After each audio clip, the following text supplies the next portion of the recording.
accorder de votre temps pour cette vidéo dans le cadre du mois Perle, mois de sensibilisation au cancer du poumon. Avant de rentrer dans le vif du sujet, c'est-à-dire que vous nous exposiez votre projet, je vous laisse vous présenter. Bonjour Grégory. Alors, je m'appelle Mariana et je suis la fondatrice de Healnergy. C'est une start-up dans la santé digitale.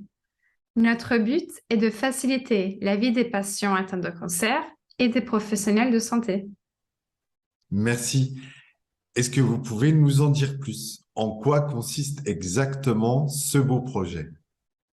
Oui, bien sûr. On est en train de développer une plateforme numérique pour accompagner les patients dans toutes les étapes de leur cancer. On va du diagnostic au traitement, après l'arrêt des traitements et en phase de rémission. Pour le lancement, on va d'abord proposer nos services aux personnes après les traitements et en phase de rémission.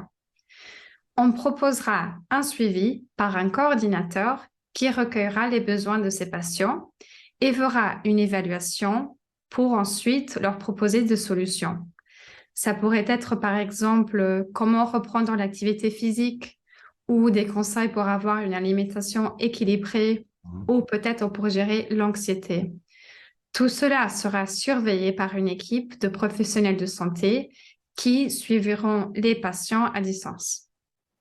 D'accord. Donc, pour résumer, ça serait une plateforme numérique accessible en premier lieu aux personnes qui ont eu un cancer et qui sont arrivées après les traitements et en phase de rémission. Comme vous avez donné ce bel exemple de la reprise de l'activité physique, qui est très important pour le bien-être et pour reprendre de la force et de l'énergie, il est quand même préférable que ça soit suivi par un professionnel de la santé. Donc, cette plateforme va permettre aux personnes de pouvoir être suivies dans tous les domaines pour lesquels elles peuvent rencontrer parfois des difficultés et même, on peut dire très souvent, après les traitements et après la maladie. Oui, c'est ça, exactement.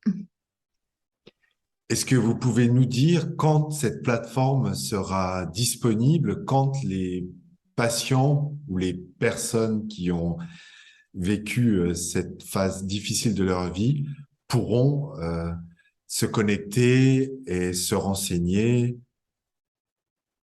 Oui, alors pour le moment, on a un site web que les personnes peuvent aller se renseigner sur le projet. Je pense que vous allez donner le site, le lien pour le Bien site dans le sûr. descriptif de ce vidéo.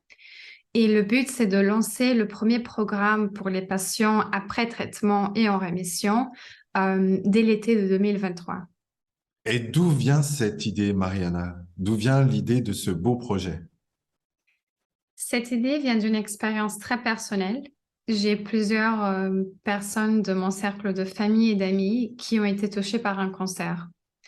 Et en vivant avec eux, j'ai pu identifier plusieurs problèmes dans la prise en charge des patients. On assiste à une évolution de la performance des traitements et cela permet une augmentation de l'espérance de vie des patients atteints de cancer. C'est quelque chose de hyper bien.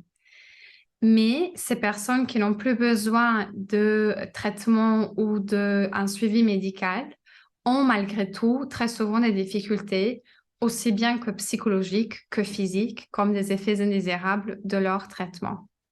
Par exemple, une personne qui a eu un cancer du poumon et qui a suivi des traitements peut souffrir d'une fatigue chronique et ne pas savoir qu'est-ce qu'il faut faire pour se sentir mieux et pour améliorer la qualité de vie.